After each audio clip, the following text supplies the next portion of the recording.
الحمد لله والصلاة والسلام على رسول الله. حبايبي طلاب وطالبات تالتة اعدادي، ازيكم عاملين ايه؟ ان شاء الله يا رب تكونوا بخير. جدعانوا كده، عايزينكم ان شاء الله باذن الله تجيبوا الدرجات النهائية وتفرحونا وتفرحوا اهاليكم، وربنا ما يضيع تعبكم ابدا يا رب. ان شاء الله النهارده هنراجع معاكم اهم تريكات سؤال الكوريكت، ونعرفك ازاي تفرق بين الاجابات، عشان خاطر ساعات يجيب لك سؤال كده انت بتفهمه بشكل هو بيبقى محتاج اجابة تانية. فان شاء الله النهارده هناخد اهم الاسئله اللي ممكن تجيلك في سؤال الكوريكت في جميع القواعد اللي موجوده عندك. والشكر موصول للاستاذ محمد فوزي على التجميعة الجميلة اللي هو جمعها دي. أول سؤال بيقول لي at the age of 9. at the age of 9 دي كده هو حدد وقت في الماضي، يبقى الفعل اللي بعدها تصريف تاني، تبقى I learned to play chess. يعني أنا وأنا عندي 9 سنين زمان اتعلمت ألعب شطرنج. طب بص بقى هنا بيقول ايه since the age of 9. الجملة التانية بيقول لي since. هنا since the age of 9 يعني منذ سن التاسعة. I have learned to play chess. أنا اتعلمت ألعب تشيس برضو.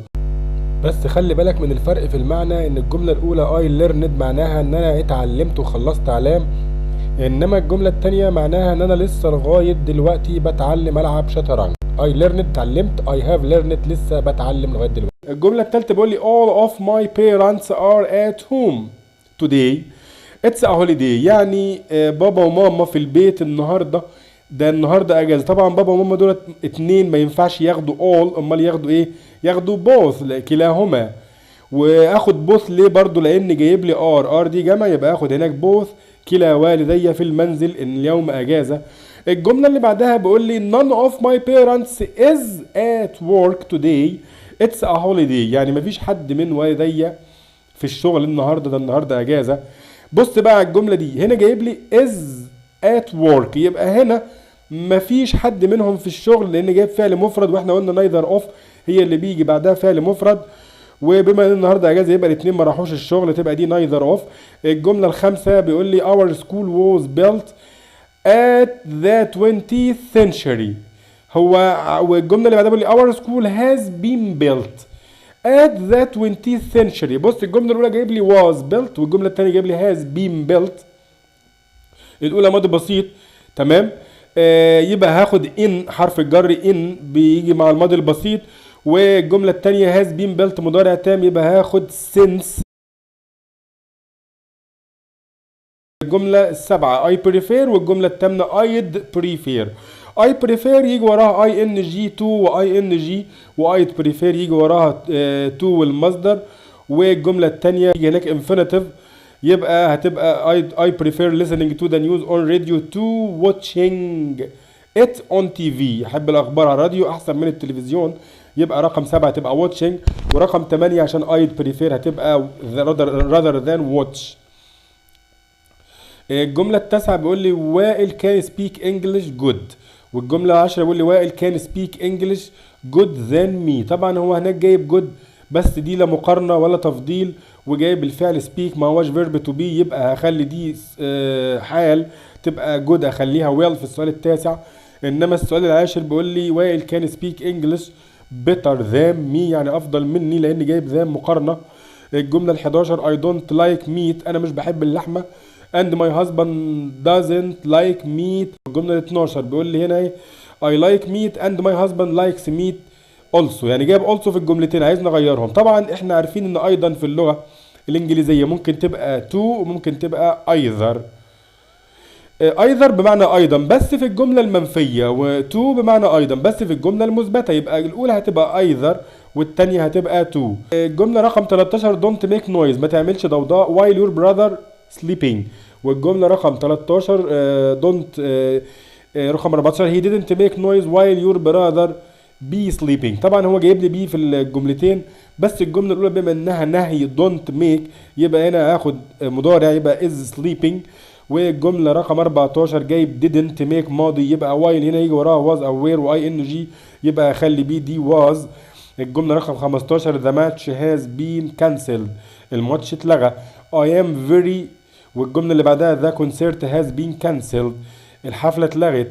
it's very طبعا هناك بقول انا محبط، والتانية بقول انه لا شيء محبط. طبعا I am انا اللي متأثر، يبقى I am very disappointed.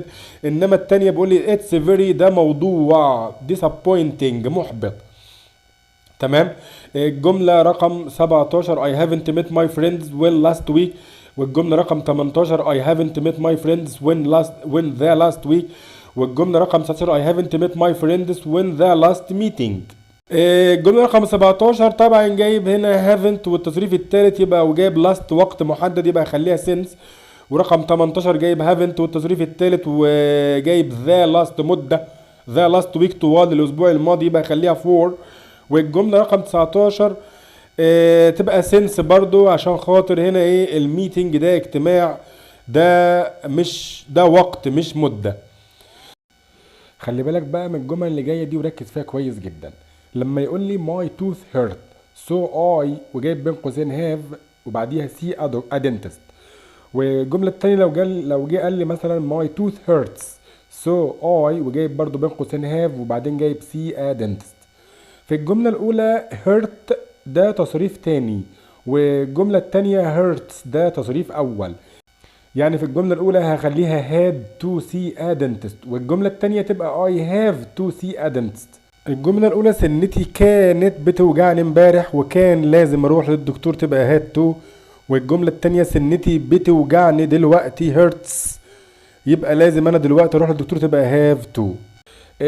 عرفت الكلام ده ازاي؟ الفعل هيرت من الافعال اللي ما تصرفها في الاول زي التاني زي التالت.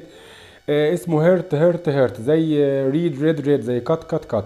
طب بعرف ان هو مضارع ولا ماضي ازاي؟ لما يبقى مضارع بيبقى بيجيب لي فاعل مفرد ويجيب هيرتس في اس. طب ولما يجيب فاعل مفرد ويجيب هيرت من غير اس يبقى هيرت ده في الماضي في التصريف التاني. تمام. يبقى الجملة الأولى ماضي هيرت ماضي لأن ما جاش فيه اس والفاعل اللي قبل منه مفرد. والجملة التانية هيرتس ده مضارع يبقى هاخد في الأولى هاد تو والتانية هاف تو.